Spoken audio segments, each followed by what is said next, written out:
एक गांव में हरिया नाम का एक व्यक्ति रहता था। वह बहुत ही गरीब था और एक छोटे से घर में अकेले रहता था। वो मिट्टी के खिलौने बनाया करता था, पर उसके खिलौने इतने अच्छे नहीं होते थे। पूरे दिन में वो बड़ी मुश्किल से एक दो खिलौने ही बेच पाता था। खिलौने बेचकर वो इतना भी नहीं कमा पाता था कि पेट भरकर खाना भी खा सके। रोज की तरह एक सुबह हरिया उठता है और अपने खिलौने टोकरी में भरकर बाजार में बेचने निकल पड़ता है। हरिया बाजार में पहुंचता है और जोर जोर से आवाज देता है, खिलौने ले लो, खिलौने, खिलौने ले लो, खिलौने, हाथी घोड़ा चिड़िया बंदर ले लो खिलौने सुंदर सुंदर, खिलौने ले लो खिलौने। हरिया बहुत देर तक आवाज देता रहता है, पर कोई उसके खिलौने लेने नहीं आता। तभी एक बच्ची पिंकी अपनी माँ के साथ हरिया के पास आती है। माँ, मुझे एक खिलौना दिला दो। ये कोई खिलौने हैं? इतने बेकार खिलौने। चल, मैं तुझे कहीं दूसरी जगह से सुंदर सा खिलौना दिलाती हूँ। ले लो बहन जी, मैं सस्ते में दे दूंगा। सुबह से एक भी खिलौना नहीं बिका है, एक खिलौना तो ले लो। ऐसे खिलौने तो मैं फ्री में भी ना लूं। चल पिंकी, तुझे मैं एक सुंदर खिलौना दिलाती हूँ। हरिया ये सब सुनकर बहुत उदास हो जाता है। वो 2 दिन से भूखा होता है, इसलिए बिना कोई खिलौना बेचे घर भी नहीं जा सकता था, वरना उसे फिर से भूखा ही सोना पड़ता। हरिया को खिलौने बेचते बेचते शाम हो जाती है, पर हरिया का एक भी खिलौना नहीं बिकता। हरिया बहुत ही दुखी हो जाता है। वो निराश होकर अपनी टोकरी उठाता है और अपने सिर पर रखता है। तभी हरिया का पड़ोसी रमेश उसके पास आता है, जो उसी बाजार में सब्जियां बेचा करता था। अरे हरिया, कहाँ जा रहे हो? लगता है तुमने अपने सारे खिलौने बेच दिए। नहीं भाई, मेरा 3 दिन से एक भी खिलौना नहीं बिका है। 2 दिन से मैंने कुछ भी नहीं खाया और आज भी मुझे भूखा सोना पड़ेगा। ये तो बहुत ही दुख की बात है हरिया। काश मैं तेरी कोई मदद कर पाता, पर क्या करूं, आज मेरी भी कमाई कुछ अच्छी नहीं हुई। मेरा तो परिवार भी है, मुझे सबका सोचना पड़ता है। बच्चे के स्कूल की फीस भी भरनी है। अरे भाई, तुमने मेरे लिए इतना सोचा, वो ही बहुत है। हरिया वहां से चला जाता है। रात हो चुकी थी। हरिया का घर बाजार से बहुत दूर था। आज तो बहुत ही देर हो गई। लगता है मुझे जंगल के रास्ते से घर जाना पड़ेगा। वहाँ से मैं जल्दी घर पहुँच जाऊंगा। हरिया जंगल के रास्ते अपने घर जाने लगता है। जल्द ही हरिया जंगल के बीचों बीच पहुंच जाता है। चारों तरफ घना अंधेरा होता है और थोड़ी थोड़ी ठंड भी होने लगती है। हरिया को अचानक पीछे से एक अजीब सी आवाज सुनाई देती है, जैसे कोई भारी सी चीज जमीन से रगड़ रही हो। हरिया पीछे देखता है, पर उसे कुछ दिखाई नहीं पड़ता। यहाँ तो कुछ भी दिखाई नहीं पड़ रहा। लगता है ये मेरा कोई वहम है। हरिया अपने घर की ओर चलने लगता है, तभी उसे फिर से एक आवाज सुनाई देती है, हरिया, हरिया। इस बार हरिया बहुत ही डर जाता है, क्योंकि इस बार पीछे से किसी के रोने की आवाज आती है। हरिया जल्दी से पीछे मुड़कर देखता है। पेड़ के नीचे एक औरत मोहिनी बैठी होती है। हरिया उस औरत को देखता है तो देखता ही रह जाता है। वो औरत बहुत ही सुंदर थी। कौन हो तुम? यहाँ इतनी रात में अकेली क्या कर रही हो? मेरा नाम मोहिनी है। मैं पास ही के एक गांव में रहती हूँ। मेरा इस दुनिया में कोई नहीं है। मैं अपनी मौसी के साथ रहती हूँ। मेरी मौसी मुझसे बहुत काम करवाती है और बहुत मारती है। वो मुझे कुछ खाने को भी नहीं देती, इसीलिए मैं परेशान होकर इस गांव में रहने आ गई। क्या तुम मुझे अपने साथ अपने घर ले जा सकते हो? तुम जो बोलोगे मैं वो काम करूंगी। मैं तुम्हें अपने घर नहीं ले जा सकता। मेरे खुद के ही खाने के लिए घर में कुछ नहीं है। मैं तुम्हें कहाँ से खिलाऊंगा? मैं तुम्हारे ऊपर बोझ नहीं बनूंगी। मुझे बस घर में रहने के लिए थोड़ी सी जगह चाहिए। हरिया को उस औरत पर तरस आ जाता है और वो उसे अपने घर ले जाने के लिए तैयार हो जाता है। दोनों घर की ओर निकल पड़ते हैं। अचानक से हरिया के सर पर रखी इतनी भारी टोकरी बहुत ही हल्की हो जाती है, जैसे मानो उसमें मिट्टी के खिलौने नहीं बल्कि रुई भरी हो। हरिया को कुछ समझ नहीं आता। मुझे इतना ज्यादा बोझ उठाने की ऐसी आदत हो गई है कि अब तो बोझ भी बोझ जैसा नहीं लगता। कुछ ही देर में दोनों घर पहुंच जाते हैं। मोहिनी, ये है मेरा छोटा सा घर। तुम्हें जहाँ ठीक लगे तुम सो सकती हो। ठीक है, मैं उसके पहले आपके लिए कुछ खाने का बना देती हूँ। मुझे भी बहुत भूख लगी है। भूख तो मुझे भी बहुत तेज लगी है, पर घर में कुछ भी खाने को नहीं है।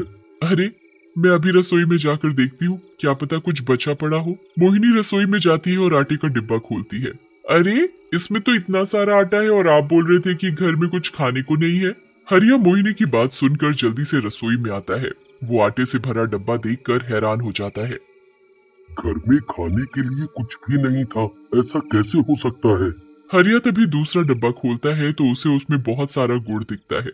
हरिया बहुत हैरान हो जाता है, पर वो इतना भूखा होता है कि इस बात पर ज्यादा ध्यान नहीं देता। मोहिनी जल्दी से रोटियां बना देती है और दोनों मिलकर रोटी और गुड़ खाकर सो जाते हैं। मोहिनी आधी रात को उठती है और बाहर आंगन में जाती है और एक चुड़ैल में बदल जाती है, पर वो एक अच्छी चुड़ैल होती है। वो अपने जादू से बहुत ही सुंदर खिलौने पल भर में ही बना देती है और अंदर जाकर सो जाती है।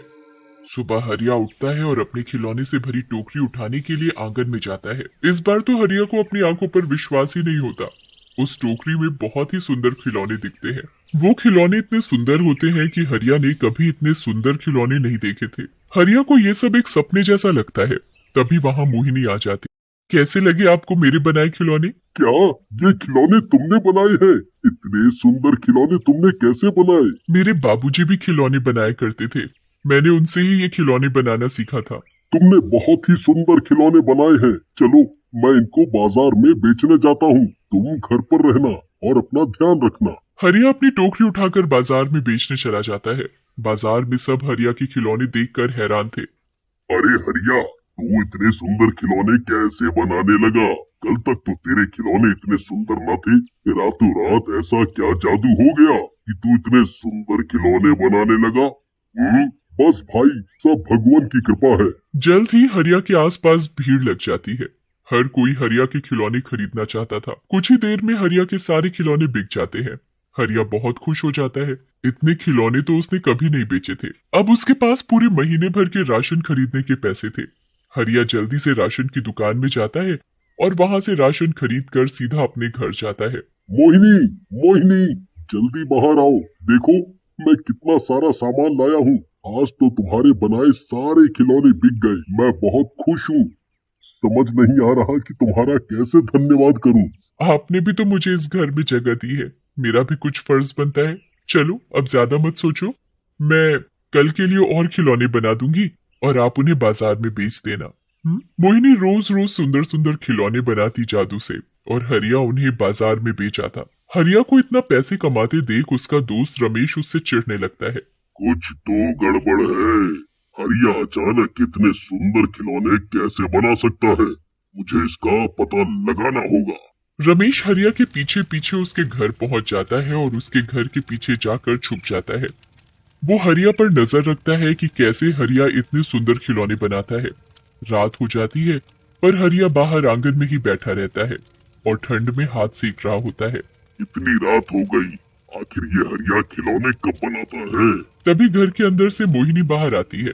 खाना बन गया है, चलो अंदर चलकर खाना खा लो, ठंड भी बहुत हो गई है। रमेश उस औरत को देखकर हैरान हो जाता है। अरे हरिया की तो अभी तक शादी भी नहीं हुई, तो फिर ये औरत कौन है? मुझे इस पर नजर रखनी होगी, चाहे मुझे आज यहाँ पूरी रात ठंड में ही क्यों न खड़ा होना पड़े। रमेश हरिया के कमरे की खिड़की पर जाकर खड़ा हो जाता है। वो अंदर देखता है तो हरिया ऊपर अपने बिस्तर पर सो रहा होता है और वो औरत नीचे जमीन पर सो रही होती है। इंतजार करते करते बहुत रात हो जाती है। तभी अचानक रमेश देखता है कि मोहिनी उठकर आंगन में जा रही है। रमेश उसका पीछा करता है और चुपके से उस पर नजर रखता है। मोहिनी एक चुड़ैल के रूप में बदल जाती है। वो जादू से बहुत सुंदर सुंदर खिलौने पल भर में ही बना देती है। रमेश ये सब देखकर हैरान हो जाता है। वो डर के मारे कांपने लगता है और वहां से भाग जाता है। वो सुबह उठकर पूरे गांव में ये बात फैला देता है कि हरिया के साथ एक चुड़ैल रहती है। सब लोग हरिया के घर एक बाबा को लेकर पहुंच जाते हैं और जोर जोर से चिल्लाने लगते हैं। हरिया, चल बाहर निकल, हमें सब पता चल चुका है।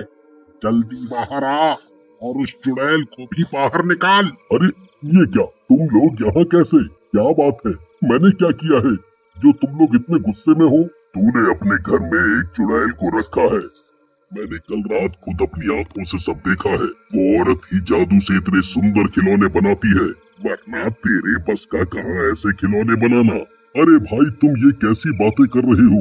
वो औरत तो बेचारी अपने घर से बहुत दुखी थी और उसका इस दुनिया में कोई नहीं। बेचारी एक रात जंगल में बैठी रो रही थी, तो मैंने उसकी मदद करने के लिए उसे अपने घर में जगह दे दी। वो कोई चुड़ैल नहीं है, वो तो बहुत अच्छी औरत है। वो चुड़ैल है या कोई मासूम औरत, उसका पता मैं लगा लूंगा। तू बस उसे बाहर लेकर आ, जैसा आप कहें। रमेश मोहिनी को आवाज देता है। मोहिनी, जरा बाहर आओ, देखो ये लोग तुम्हारे बारे में क्या क्या बोल रहे हैं। मोहिनी तुरंत बाहर आती है। क्या हुआ?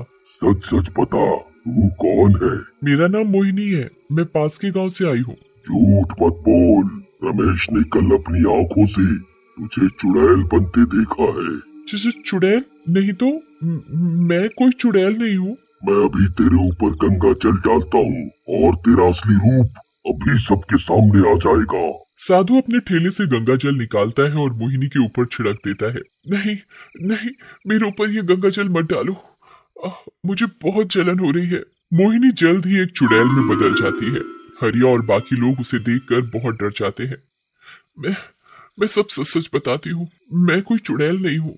दरअसल मुझ पर एक चुड़ैल ने जादू किया था, जिससे मैं भी एक चुड़ैल जैसी बन गई, और मेरे हाथ पर ये काला निशान दे दिया जो सिर्फ एक चुड़ैल के हाथ में ही होता है। और मैं तभी इस जादू से मुक्त हो सकती हूँ जब मेरी शादी होगी और ये दाग भी गायब हो जाएगा। ये दाग चुड़ैल के हाथ में होता है, ये बात तो सच है, पर तेरी शादी के बाद तू चुड़ैल नहीं रहेगी।